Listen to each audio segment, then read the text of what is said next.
Record also.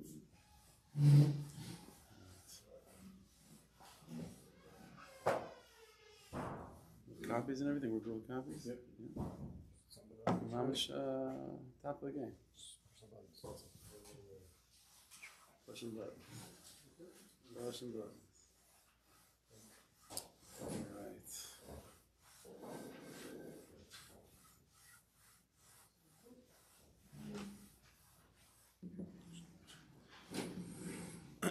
Okay, so let's learn. Again, I apologize for the late start. So hopefully I won't hold it against you in terms of length this year, but we'll see what happens. As well, by the way, it's a good call to know by me. I'm not offended. If anyone has to leave in the middle, I'm just going to assume that there's this, an emergency doctor's appointment or something you have to run to. I can take it personally. All right, so last week was Hashem Yisrael. We started learning Ein Yaakov.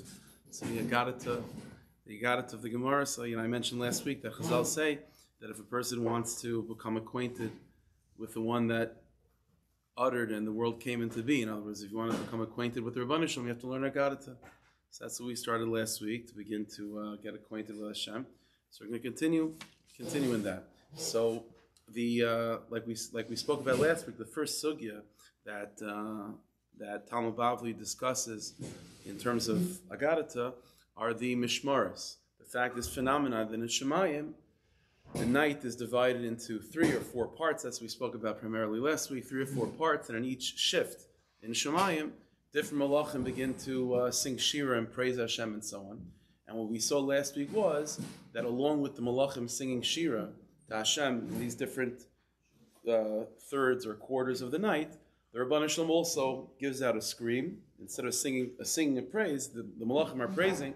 At the same time, the Rebbeinu Shalom is screaming and crying and mourning over the destruction of the Beis HaMikdash.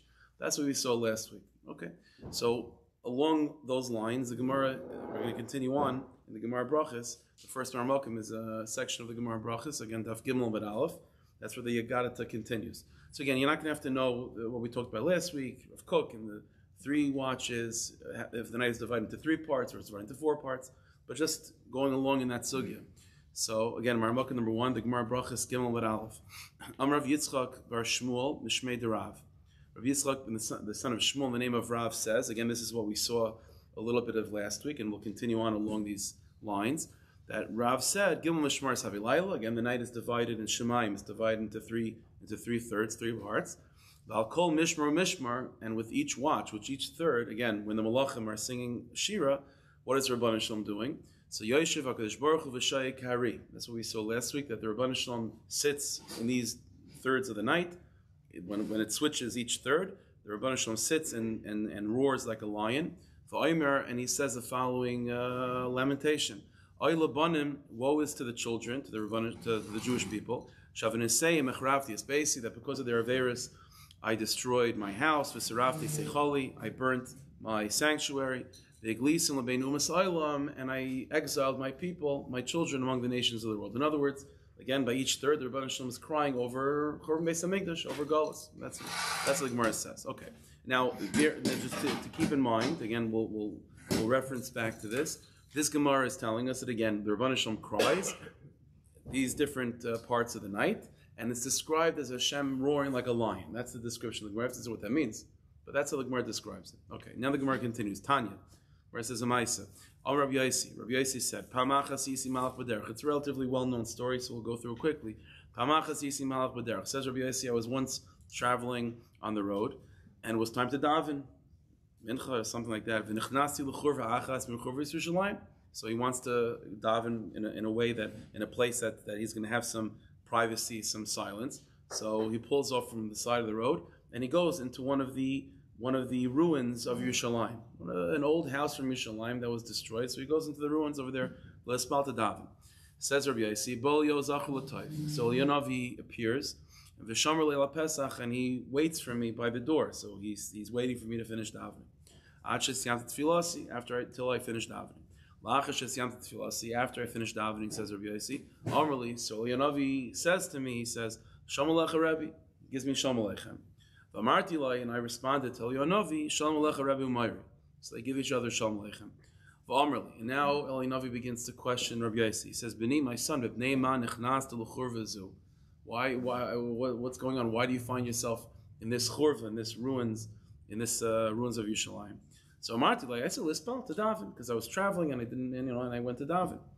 V'amrli, so Linovi says to me, says Rabbi Yossi, why didn't you just daven while you're traveling? Why didn't you daven on the road? So V'amarti, so I said to Linovi, I was afraid that I wouldn't have the proper concentration. I'm going to be disrupted by other people traveling, so I didn't want to daven in the road. That's why I went into this ruin. So he said to me, what you should have done is daven on the road, but you're going to be disrupted, so don't daven a long Shemona Esrei, daven a Tefillah Ketzara, an abridged version of Shemona Esrei. That's what the Rishonim, the Gemara discusses this later on, that there is this idea, we don't do it so much nowadays, but there is an idea of having, in a situation where you're not going to be confident that you're going to have a lot of kavanah because of the environment, so there's an abridged version of Shemona Esrei to daven. That's an idea. Nowadays we don't do that because we don't, like even a long Shemona Esrei, we can't be confident we'll have so much kavanah. So we don't do this nowadays. But there's such an idea of it's Tefillah Ketzar. That's what Rabbi told him to do. Fine. So says Rabbi Yossi, from that conversation, I learned from Elyonavi three things. Okay, three things. First of all, the very question he asked me, like, what are you doing here? Already means that you shouldn't be in a chorva. You shouldn't be in a ruin. It's already not a good place to be. And the Gemara goes on to explain why. The Gemara says a number of reasons. First of all, it can be dangerous. It's a ruin for a reason. So things could collapse. It's dangerous. The Gemara says another reason that there could be shadim there, another type of danger than in those places they existed. And the third reason is because not good things happen in such locations. So it's marasayin. People might think you're doing something not so holy over there. So those are the three reasons the Gemara says not to be in a churva. That's what I saw. The fact that he says to me, like, what are you doing here? It means that I shouldn't, that you have to have a reason, a very big reason to be here. It means that usually you shouldn't be. So that's the first thing I learned. And I also learned that you taka can daven in the road. I thought you weren't allowed to or you weren't able to. So he's saying that you should have davened on the road. So it means you're allowed to daven on the road. Obviously, you don't go out of your way to be in the road to daven, but if you find yourself on the road, then that's where you daven. But I also learned that if you are davening on the road, mispal tefillah ketzar, you should do an abridged version of Shemona Esrei. Those are the three things that I learned from the conversation. Then says Rabbi Yossi, the next part of the conversation, which is why it's recorded Pashup Shad in this Gemara, it's the following part. Then Elinavi said to me, Bini, my son, Ma kol shemata b'churva zu. When you were in this churva, when you were in this ruin davening, what voice did you hear? Did you hear something? And I said, yes, shemati baskol. I heard a baskol, a heavenly voice. Shemenehemes kayayna, that was calling out like a dove, that was cooing like a dove. Vaimeres, and it was saying the following sentence, which is a sentence that we saw earlier. Oylabanim, woe is it to my children, to the children, Shavinisem, Echrafti Esbesi, that because of their sins I destroyed my house, Vesrafti Secholi, I burnt my sanctuary, the Glislan Bein Umas, and I exiled them amongst the nations. In other words, he heard the Rebbeinu Shalom crying. Now what's interesting is, this is not middle of the night, right, presumably, and this is described as Hashem cooing like a dove. Before it was described as Hashem roaring like a lion. Va'amrli, so Yonavi said, Chayecha v'chayroshcha, I swear to you, says Yonavi, Lo isha zu b'lvad emereskach. You should know that it's not like a one-time thing that you just heard the Rebbeinu Shalom cry. El b'kol yoim v'yoim, shalosh pa'im emereskach. The Rebbeinu Shalom says this 3 times a day. Now it's interesting, the Mefarshim point out 3 times a day, we saw this before, 3 times at night, the Rebbeinu Shalom calls this out. So the Mefarshim explain is that no, it's 2 separate sugyas.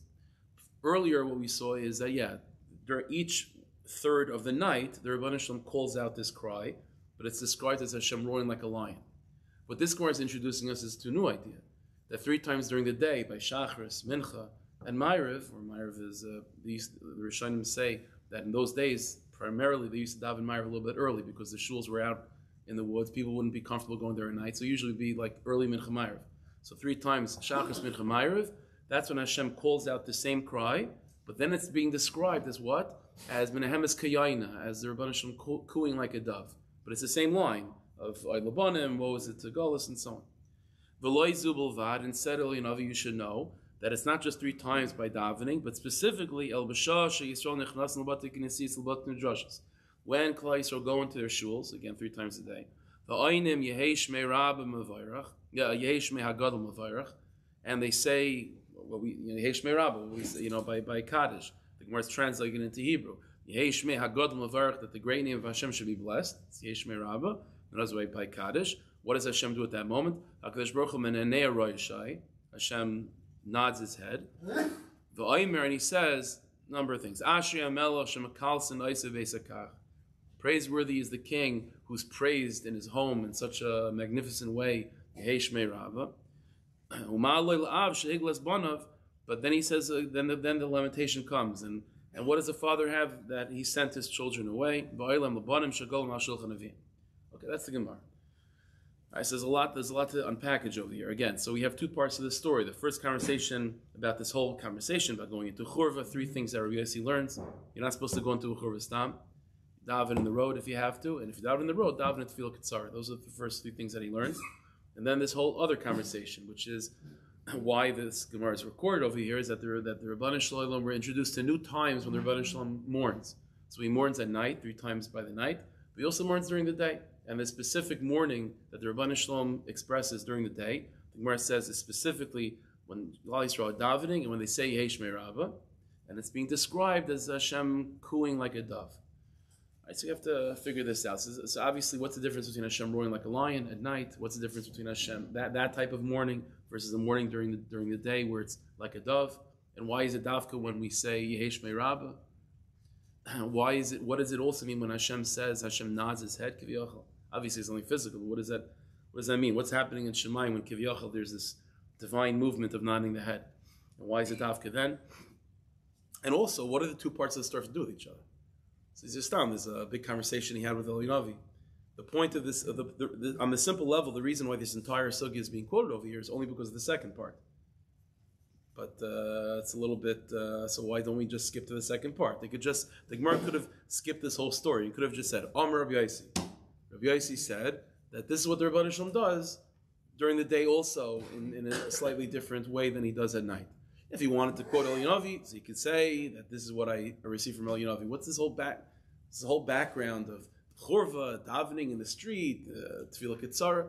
It's almost as if that's the background that you need in order to appreciate the second part of the story.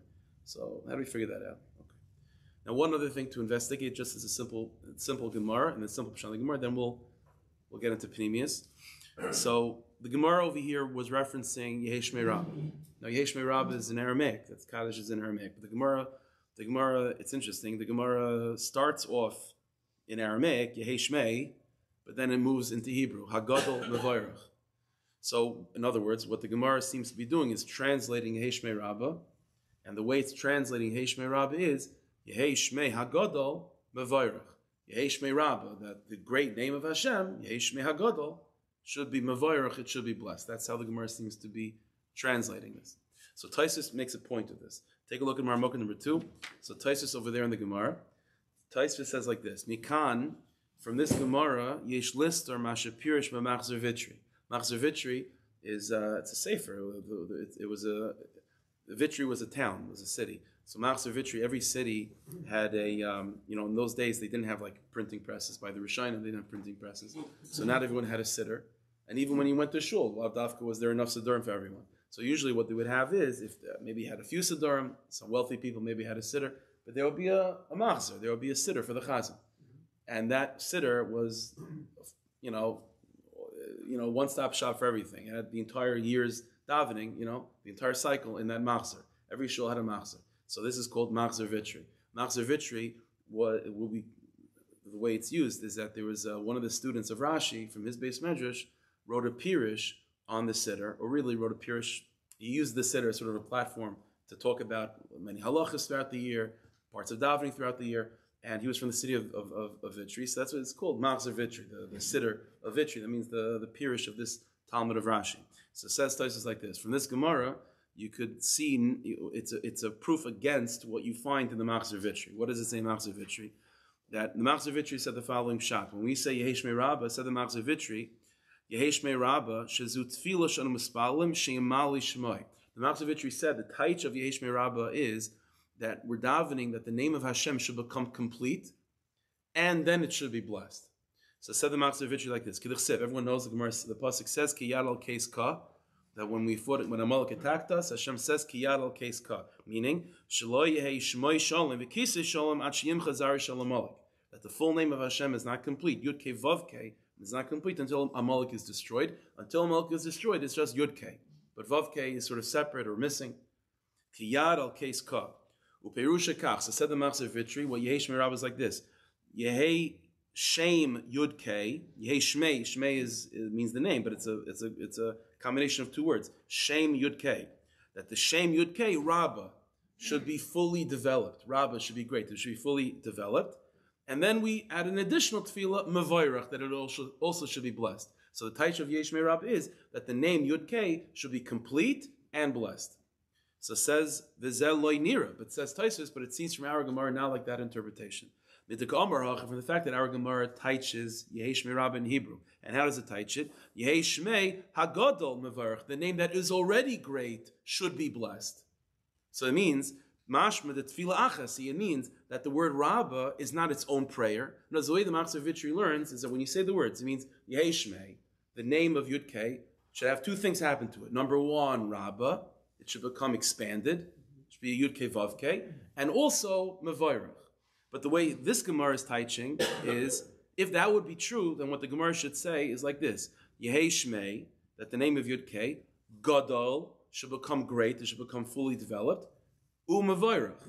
But that's not what the Gemara says. What the Gemara says is, Yehei Shmei HaGadol, the name that is already great, should be mevayrach. Whereas the way the Gemara is translating Yehei Shmei Rabbah is that the word Rabbah is not a tefillah. It's not the first thing we're asking for about Hashem's name. Rabbah is a description of what the name is already. That Yehei Shmei Rabbah, the name that's already great, should be mevayrach. That's what the Gemara seems to say. And that's pretty clear. Ve'enu ratzaloi mer she'ei shmoi gadol v'shalom. From this Gemara, it's clear that the tefillah of Yesh Rabbah is not asking two things, that it should first become great and then blessed. Elihei Shmoi HaGadol, rather the name that is already great, should be Mevayrach. That's the Gemara. That's Tosfos. So this is a pretty, it's a pretty straightforward proof. The Gemara seems to be clearly not like the Machzor Vitri. What's interesting is, first of all, the Machzor Vitri is a Rishon, so you have to figure out how he learned the Gemara. But more than that, in the Kisvei Ari, by all the Mekubalim, the Pshat is always like the Machzor Vitri. Pshat is like the Machzor Vitri. The Kavanis, it's all Machzor Vitri. So it's Mamash Appella. So the Gemara says not like that. The Gemara seems to be Mamash open not like that. So to go, it's one thing. It's one thing we do find from the Arizal that sometimes he'll go with when you have different pshatim, so he'll go with one pshat. But in this type of case, where all the Rishonim point to this Gemara, the Gemara is Mamash open Gemara, not like the Machzor Vitri, and that's the pshat that all the Mekubalim go with, it needs explanation. Okay, so you have to figure this out. But again, putting in the context, it's dafka at this moment of Yesh Meirav, the Rebbeinu Shem cries, and also, okay, so let's go back. Let's go back to the first part of the conversation. Okay, now let's what we're going to do is like this. We're going to retranslate the entire story of Elyonavi with Rabbi Yossi, B'derech Havayda. That's what we're going to do. Because again, like I said, all God is not just telling us Maisim. Stop. It's telling us. It's giving us windows to become more keys to become more accustomed to the Rebbeinu Shalom. So there's a big yesod, a very very important yesod in Avodas Hashem, and B'chlal in Avodas Hashem that we see from this story with Rabbi Yossi. So let's go back again. What was the story? Rabbi Yossi he's traveling. He wants to daven. He knows that if he starts davening now, he's not going to have so much kavanah. So he goes into a churva. So the place of the churva that Rabbi Yossi went to, that was a place of silence, of quiet, a place where there's no rabbin.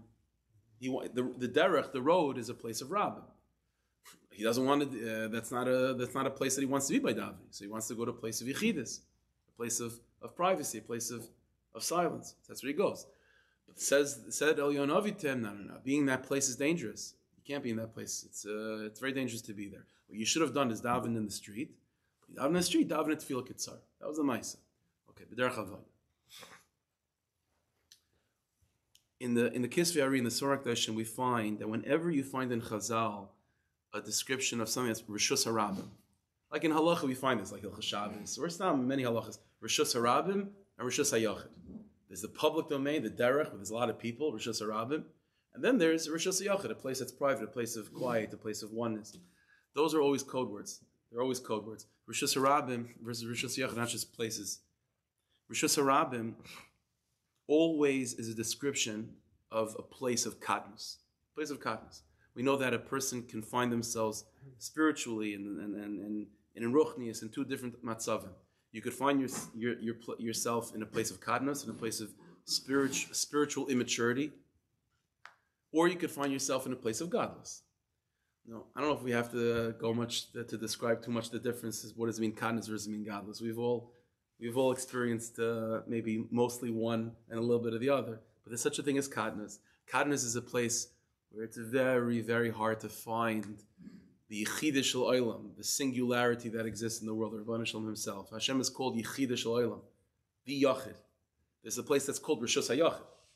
Rishus HaYachid means a consciousness, a place of the mind that's called a Rishus HaYachid. That's called a place of godless. Place of godless.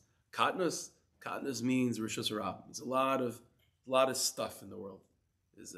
And everything of this, and all the stuff that exists in that place of Katnus is taking you away or distracting you from the Yachid that maybe is behind all of it. Because Rebbeinu Shalom is behind everything. But there's a place of Katnus and there's a place of godless. Rabbi Yossi wants to daven. What type of environment is it possible to daven in? What is davening about? All the smart Dashim, this is what davening is built on. Davening ultimately is about experiencing Deveikus, about experiencing attachment to Hashem, experiencing Yichud, oneness with God, to be in that place of finding Hashem. So what environment can you find? Where can you daven? The problem is Rabbi Yossi finds himself in Rishus Harabim. Rishus Harabim. I can't be in Rishus Harabim. You can't daven there. You can't daven there. What type of Yichud, what type of oneness with God, what type of Deveikus can I experience in Rishus Harabim? Says Rabbi Yossi, if I'm trying to experience Deveikus, attachment to God, then the only place I can find that in is in Rishus HaYachid.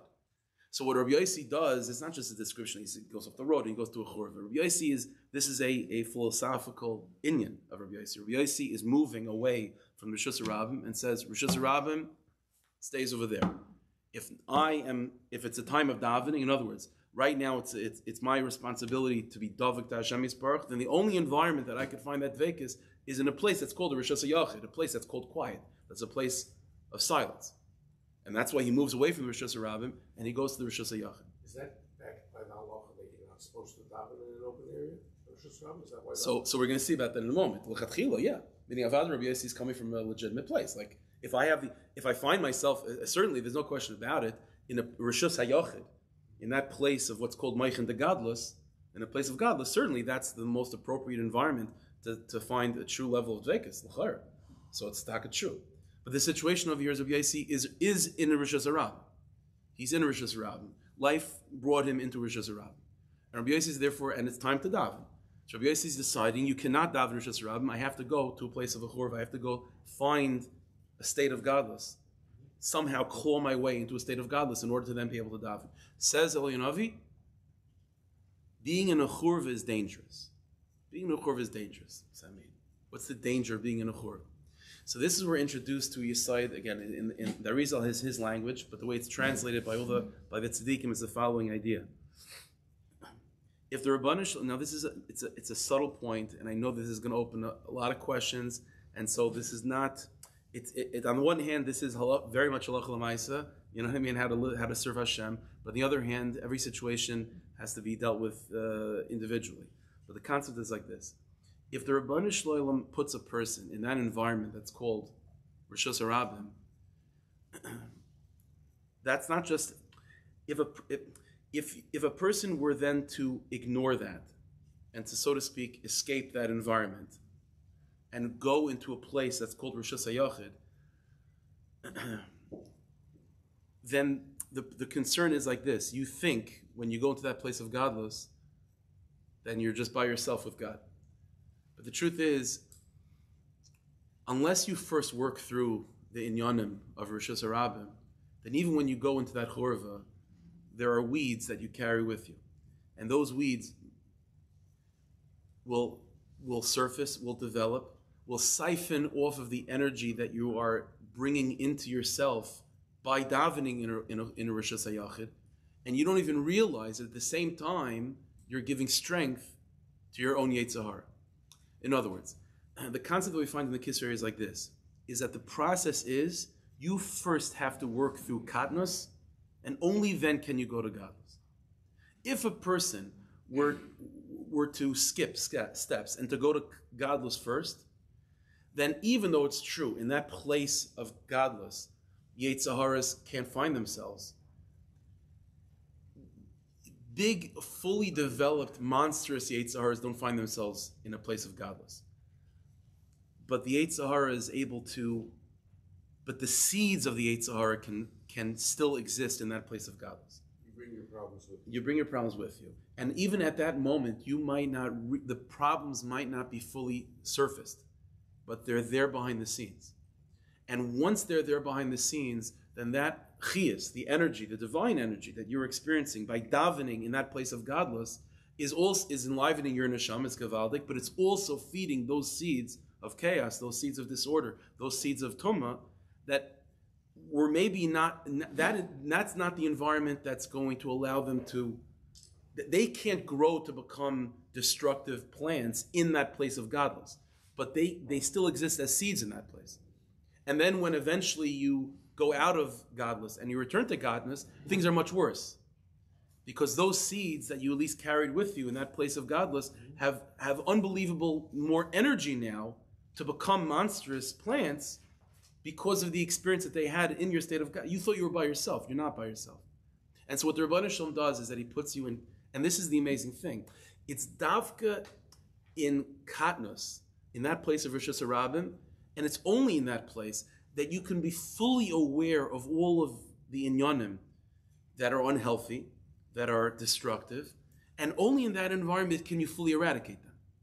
But in the brilliant light, so to speak, that's called a place of Godless, that light maybe will not allow a Yetzer Hara to surface in a grotesque way, but it will not have the ability to truly eradicate it. The example of this that I would give is a piece from Rav Kook in Marmukah number 3.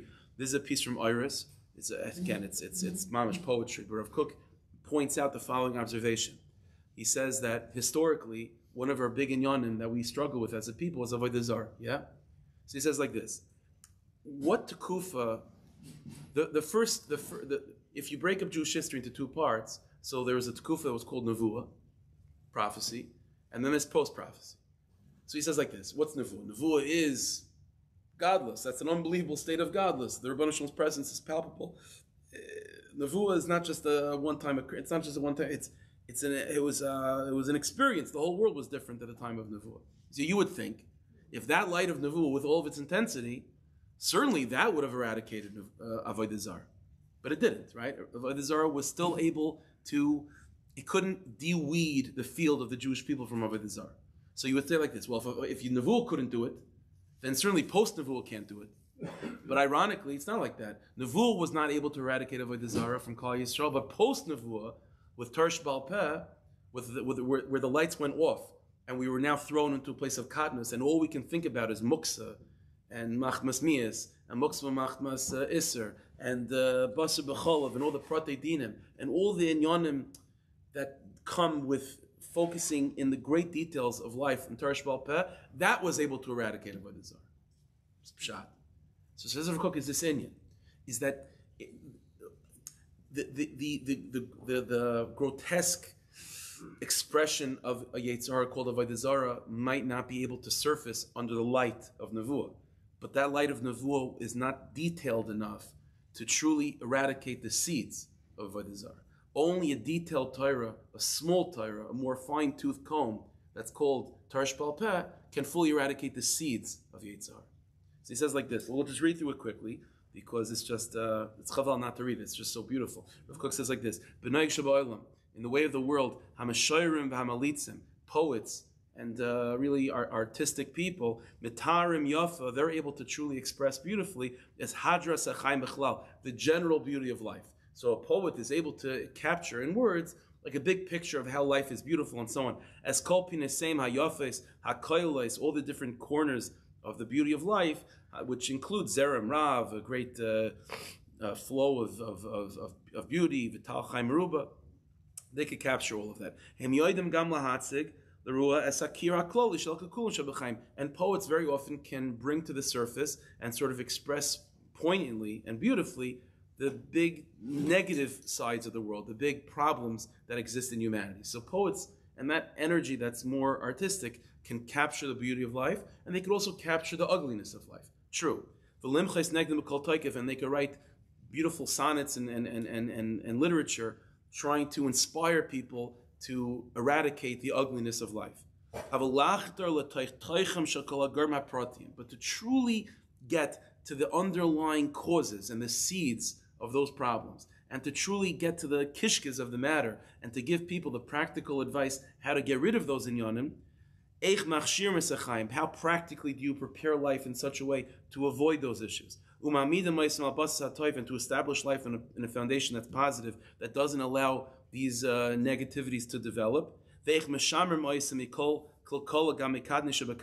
And to protect us from even the smallest subtlety to allow these uglinesses to surface. Which when left unchecked will turn into a rotting that can destroy everything. Imagination, the power of the artist, is not capable of doing that.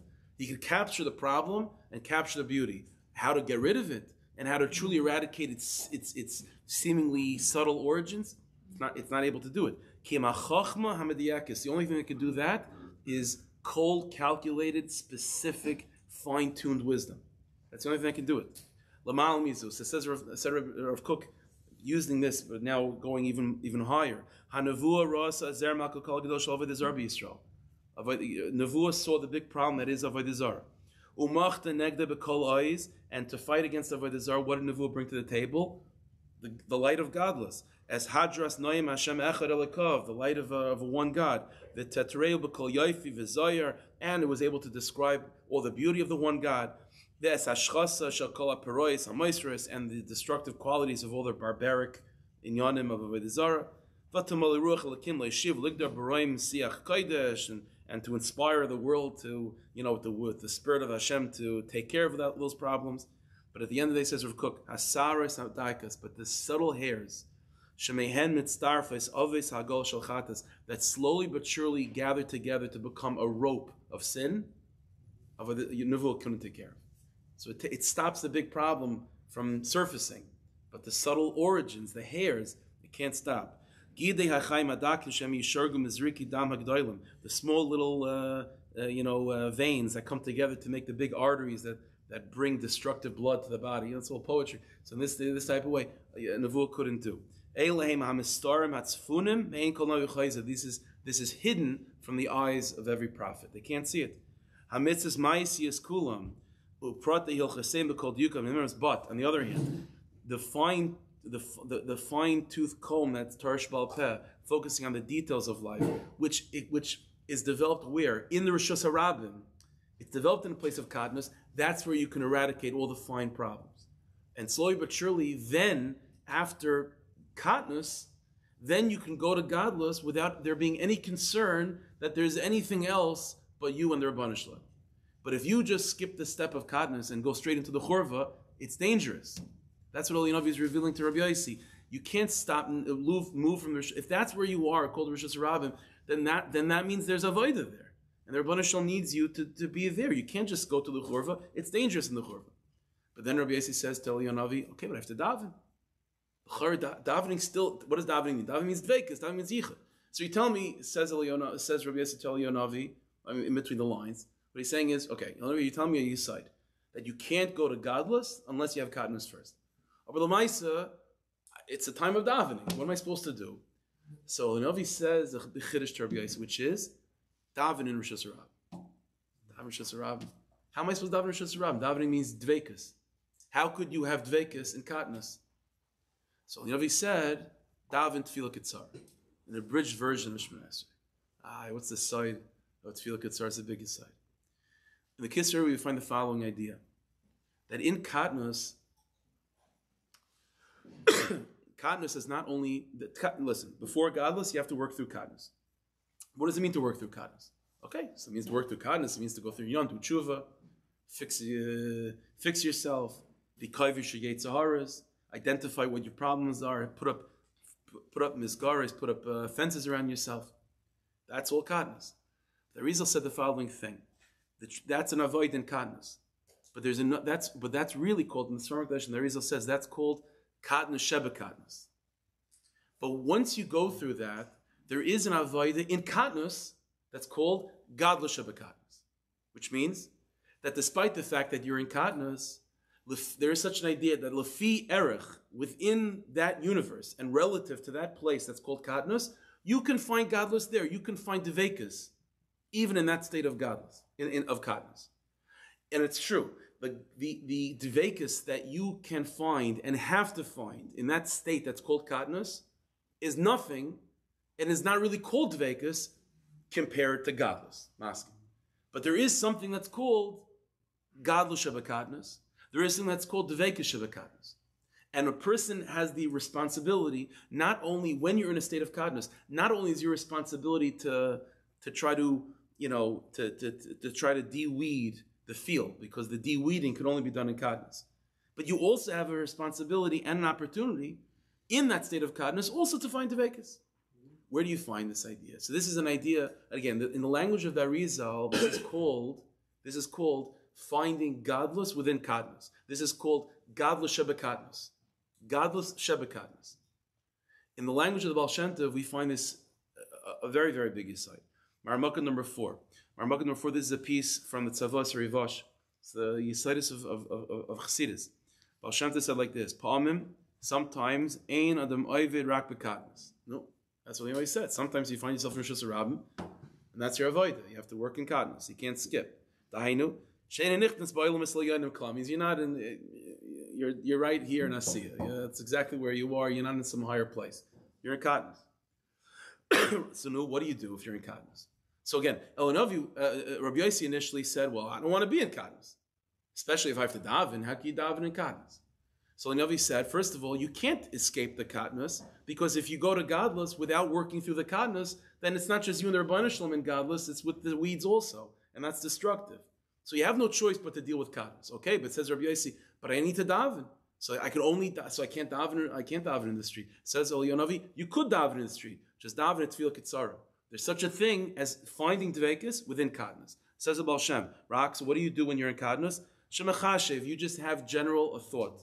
You can't feel it, and it's not like detailed, but at least you can have a general thought. Shemolek or Skavaydai, that the Rebbeinu Shalom L'maisa fills all worlds. V'kar v'etzlai, and the Rebbeinu Shalom is with me too. You have to have that thought that, you know what, this whole dynamic of Rosh Hashanah versus Rosh Hashanah, that there's a Katnus versus Gadlus, and all these. In truth, that's all my perspective. The truth is the Rebbeinu Shalom is everywhere. I don't feel him in Katnus, and I might feel him in Gadlus, but the Rebbeinu Shalom is everywhere, and I have to believe that he's close to me. And said the Baal Shem, and at that moment when you have that thought, your mama shekadin, she'ain seichel gadol rakmat. You don't have a big intellect, you don't have a big seichel, you don't feel any of this. Umikol malkim, said the Baal Shem, av shu oivi bekadnus, even though you're in an environment that's called Katnus, and you mamash feel like a kadin, oivid b'dveikus gadol, that doesn't take away from the fact that you're davik to Hashem. And that's called an avoid of dveikus. It's dveikus bekatnus. It's gadlus shebekatnus. This is the secret that Eliyahu was telling Rabbi Yossi, which is that if you're in the Rosh Hashanah, that's where you are. But you daven in the Rosh Hashanah, but daven at Tefillah Kitzara. And understand the chizik, the unbelievable message of that, because it means don't expect to have a long Shemoneh Esrei in Katnus. You have to daven with Deveikus. You have to have Deveikus even in Katnus. But understand that the Deveikus that you're able to have in Katnus is a Deveikus of Katnus. And that's also Deveikus. But it's a Deveikus of Katnus. Don't have the bar to yourself as Deveikus means only Deveikus of Gadlus. That's not true. There's Deveikus of Gadlus, it's Gavaldik, but there's Deveikus of Katnus. That's the idea. Now, more than that, we have to go one step further. The Arizal said weiter, that so far we have this mahalach that you start off in Katnus Shebekatnus. So your avodah in Katnus starts off with Katnus Shebekatnus, which means tshuva, work on yourself, acknowledge your problems, try to try to put yourself in a better space, Katnus Shabbat. But then you say to yourself, Rabbanu Shalom, fine, I have these inyanim, and I'm stuck in the Rishos Rabbim, but you know what? But Gam Keach L'Gates Al-Mavis, Le'yer Rakyatima, the Rabbanu Shalom, you're here too, and I'm going to daven, I'm going to say the words of the Siddur. The Baal Shem Tov goes on, by the way, in that piece of Tzavas Rivash, and he says, you know what Deveikus looks like? It's an amazing line. He says, you know what Deveikus looks like? So what do you expect? Deveikus looks like a Baal Shem Tov Dekadaven. Baal Shem Tov, you know what Deveikus looks like? Deveikus looks like you're davening from, what it looks like this. You're davening from a Siddur, pointing to every word, and you sort of, and you finish each word before you go to the next one. That's what Deveikus looks like. That's what Deveikus looks like. Yeah, that's what Deveikus looks like in Katnus. But that's called Deveikus. So there's a teaching from the Arizal like this. The Arizal taught that you first start off in Katnus Shabbat Katnus, and then you're able to muster up the strength to have Gadlus Shabbat Katnus, and that's called davening in the Rishos Rabbim, a Tefillah Kitzar. But then said the Arizal, only after you go through that, only after a person is able to experience Gadlus Shabbat Katnus, a Shleimus and a Deveikus in that Katnus, only then is a person then able to ascend and to bring into one's life from Shemayim that madrega, that true madrega that's called Gadlus. And that's for two reasons. First of all, it's because now you can truly request it, because you've weeded yourself out, and there's no concern that when you go into that place of Gadlus, or when Gadlus is brought to you, there's going to be anything else in your pocket. It's just you and the Rabbanu Shalom. And deeper than that also, the very fact that you've experienced some level of Deveikus means that you're shaykh to Deveikus now. And there's a big yisod in the Kisvei Ari, that in order to bring down real Gadlus into your life, you have to first have experienced some level of Gadlus, even on your madrig of Katnus. It's like the famous word from the Berditchever. The Berditchever said, how is it possible that a Jew can ever daven for Mashiach? Yeah, we never had the Beis HaMikdash, so what are we davening for? So the Svarim say, because it's true that we never had the full Beis HaMikdash, but there is Bechinas Beis HaMikdash in our lives. And those aspects of life that's called a Bechina the Beis HaMikdash, that's a taste of what Beis HaMikdash means. And because you've experienced that, that's your connection to the Ikr Beis HaMikdash. So said the Arizal like this. And by the way, you should know, the Arizal Mamish lays this out in our Avodas Hashem. I'll give you an example of this. The Arizal lays this out in every bracha that you make. I've mentioned this idea before. So you make a shahakal. So what's the shahakal? You make a shahakal in order to drink water. But there's oilments that you're building. You're going through this process with every mitzvah that you do. Every mitzvah that you do is building through this procedure. The Arizal said like this. When you say the words, Baruch Ata Hashem Elokeinu, that's called building on within yourself Katnus Shabbat Katnus. So you're saying that when you say Baruch Ata Hashem, you say it with a sense of tshuva, Rabbanu Shalom, like, Amamish, like, I have all these inyanim, but Baruch Ata Hashem. And then you say the words Melech HaOlam.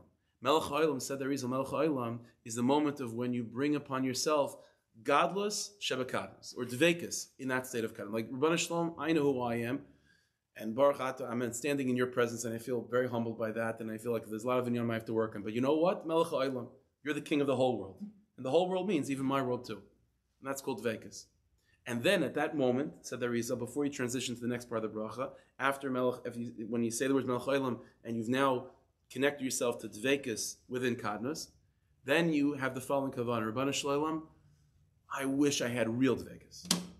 Now you're really davening for Deveikus, for real Gadlus, and then the real Gadlus comes with Shahakol Ni'ev or Barim Mezainis, or whatever the thing is. So the first part of a bracha, Baruch Ata Hashem, is Katnus. Melech HaOlam is Deveikus in that Katnus, and now you're able to truly daven for Iker Deveikus. And then the Rebbe Shem says, okay, here you go. Sha'akal Nim Dvari, that's Iker Deveikus, Iker Gadlus. So it's the same thing that's going on over here. Let's understand. Let's plug that back into the story. So the story of Rabbi Yossi, the first part of the story is a description of Avodas Hashem taking you till Melech HaOlam. So Rabbi Elyonavi is telling Rabbi Yossi, this is the procedure. You have to deal with Katnus. And not only do you have to deal with Katnus, you have to have then Deveikus in Katnus. You have to daven in the Rishos Rabbim. You have to be in the Rishos Rabbim. You have to do the avodah. You have to travel in the Rishos Rabbim. You have to work through those inyanim as much as possible. But don't neglect davening. You have to daven in the Rishos Rabbim too. And then the second part of the story kicks in. And then Yonavi tells Rabbi Yossi, and you should know, what voice did you hear?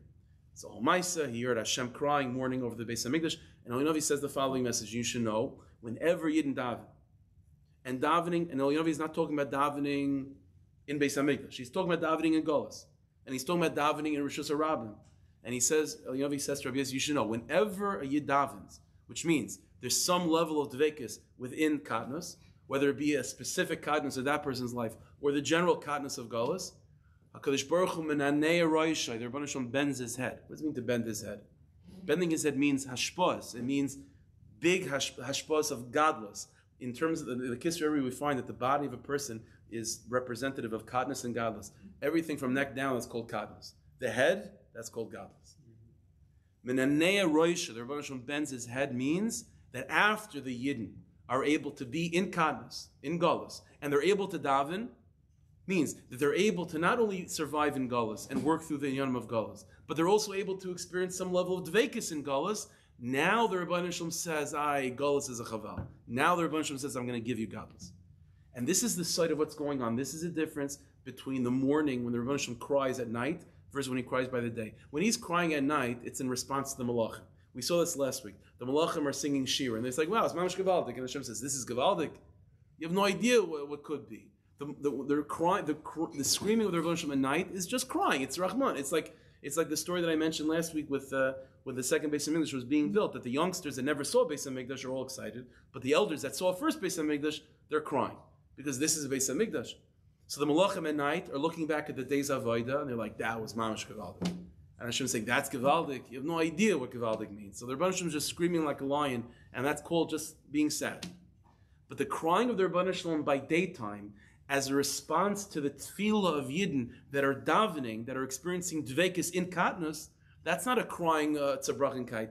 That's the Rebbeinu Shalom crying over Golas, which results in the Rebbeinu Shalom bringing Gula closer. And that's what it means, the Rebbeinu Shalom bending his head. Bending his head means that he's bringing godless into the world. So there's two types of crying. There's crying nabuch, and then there's crying that actually is part of the process of Geula. There's like we say even by Tisha B'Av, right? We described the last kinna. There's crying of like a woman giving birth. So there's also crying, but the screaming over there is not mourning a loss. That's called bringing something new into the world. At night, the Rebbeinu Shalom is crying; he's mourning a loss. That's called describing like roaring like a lion. By the day, he's not mourning a loss. That's called screaming to bring godless into the world. That's called menehemes kiyayna. It's like a dove. A dove is always a symbol of what? Of yichud, of a connection between Hashem and the Jewish people. We're called a yaina when Hashem describes this in a beautiful way of yichud. Menehemes kiyayna. And when does the Rebbeinu Shalom coo like a dove in that process of what? Of bringing godless into the world, of bending his head? Davka when Yidden are davening. But when are we davening? Davka in Golas. So it's an amazing thing. In a general sense, in other words, broadening the perspective. Until now it was like Rabbi Yossi specific, a small individual story. There's his godless, which is, Rishus HaYachid, and then there's his Katnus, which is Rishus HaRabim. But says, but now in a broader sense. Generally speaking, all of Golas is Katnus, and all of Geula is godless. And the Rebbeinu Shalom, this is the process. You want the Rebbeinu Shalom to cry and to scream and to bend his head, to actually bring Geula into the world? Only that could happen is if you're able to daven in Golas, is if you're able to experience Deveikus in Golas. Because when you get to that place of godless within Katnus, then you can bring healthfully godless, ikr godless into your life. Because again, number one, there's no seeds of Yetzer Hara in that place because you've weeded it out by dealing with Katnus. And number two, you've tasted what it means godless. You've tasted Deveikus. And now that you've tasted Deveikus, you can truly want it and you can truly process it when it comes. And this is the second part of the story.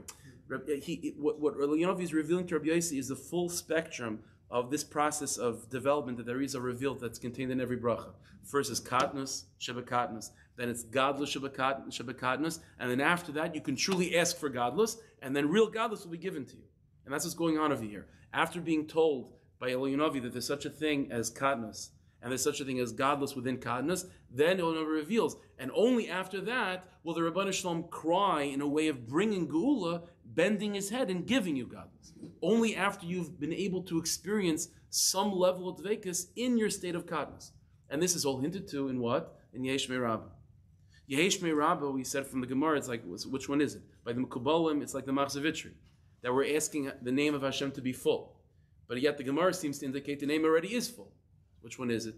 The answer is, the name being full means godless. That means Deveikus. Yud Kei Vav Kei. Everything's Gavaldik.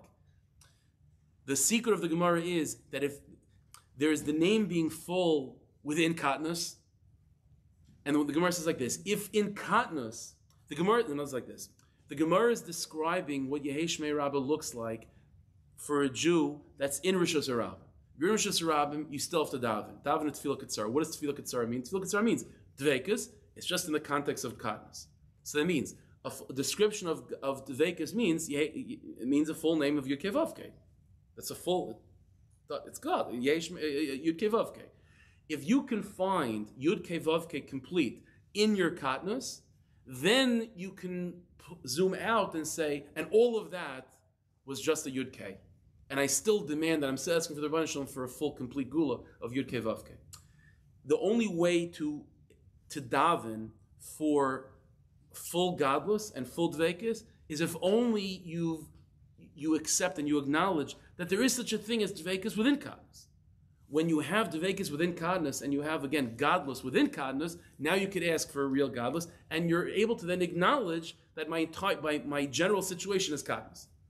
But if you just think of your general situation as Katnus, but you're not davening in Rishos Harabim, you're not finding Deveikus in that Katnus, then you might be de-weeding your field, but there's nothing within you that's Beis HaMikdashdik. Again, these are the 2 points that you need in order to bring Beis HaMikdash in your life. Number one, you can't have any weeds. Okay, so that's the Avodah of Katnus. But you also have to know what Beis HaMikdash is. And in order to daven for a Beis HaMikdash, then that means you have to have a taste of a Beis HaMikdash. It means that you have to be able to have Deveikus in your Madrega. Only after you have Deveikus in your Madrega can you then acknowledge that that's not Deveikus and I want the Ikra thing. But if you never had Deveikus, then what does it mean to daven for Deveikus? You don't know what it is. So only after a person can say that the name of Yud Kei Vav Kei is already great in my life, now you can say to Rebbeinu Shalom, I want to experience the Ikra full name of Yud Kei Vav Kei, because really what I experience as Deveikus compared to the real thing is not the full thing. But it is real. It is something, and that's what allows me to experience the big thing.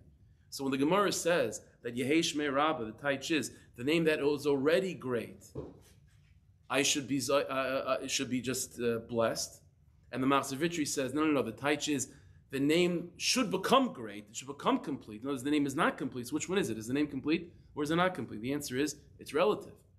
It's relative to your state of Katnus, it's complete. But relative to the Ikr godless, it's not complete.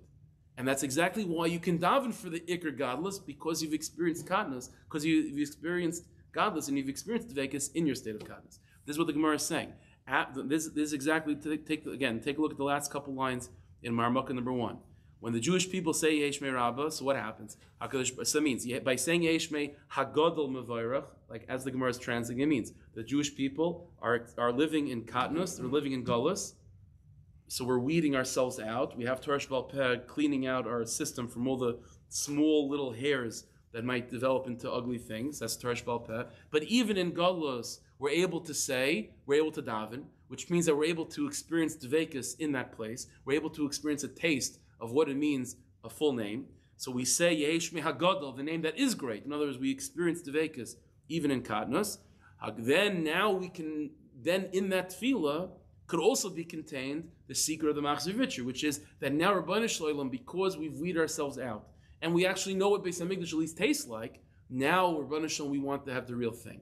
And HaKadosh Baruch Hu Menanei Roisha, the Rebbeinu Shalom bends his head to then give us real godless. V'omer, Asher Yamelch Shemakal Tzonai Sebeis HaKach. Praise. Now here's the secret of the Gemara. The Rebbeinu Shalom says 2 things. First, he says by Yehesh Me Rabbah, praiseworthy is the king that's praised in his home in such a way. And then he says, it's a Rachmanis on the king that sent his children out of Galus. See what's going on over here? The Rebbeinu Shalom is describing Yehesh Me Rabbah in 2 different ways. First of all, is a description of what? Wow, what an unbelievable shavach that a king can hear in his home, as if there is a Beis HaMikdash already. And then he says, Rachmanis on the king that doesn't have a home. Which one is it? Do you have a home or not? So Rashi in the Gemara, for example, teaches what the Gemara means like this. Rebbeinu Shalom says, wow, such an unbelievable praise. that reminds me of what it used to be like when I had a home. The deeper side of the Gemara, it's both at the same time. The Shevach of Yesh Merabah is Deveikus in Katnus, which means that even right now there's a Bechinas Beis HaMikdash, and now that you've had a Bechinas Beis HaMikdash in your place of Katnus, now you could ask for the real thing, and now there's an awakening in heaven of how terrible Gullus is. Because now the awakening of heaven of how terrible Gullus is going to result in what? In bending the Rebbeinu Shalom's head and bringing Shefa and bringing God, real godless into the world. So this is the Mahalach. And the entire Sukkah, again, these are the two conversations of Ein Yaakov with Rabbi Yossi. Again, first part, there's such a thing as Kaddish Shabbat and then Gadol Shabbat. And then the next part, Ein Yaakov is revealing, and only after you go through that, and you've experienced both Kaddish Shabbat, if you weed yourself out, and you've had godless Shabbat Deveikus in Kadnus, now you could ask for the real thing, which is called godless Ikari, the real godless. And that's the second part of the story, that Davko and Yidden are davening in Shul, in Gullus, and they're saying the name that is already great should be blessed. Now the Rebbeinu Shalom can say, I'm going to show you the real thing now. And the real thing is, the name should really be great with the coming of Mashiach. And that's the secret of this Gemara. So the entire Sugya, in Pnimius, Al-Pisaid, B'derech Remez, is telling us everything from the Kisveri in that process of Kadnus Shabbat Gadlus Shabbat, and then to Iker Gadlus. The process of every brach and every mitzvah. Okay, we should be zeichet to, we'll do all that we need to do, and to get Iker Gadlus and Mashiach. Amen.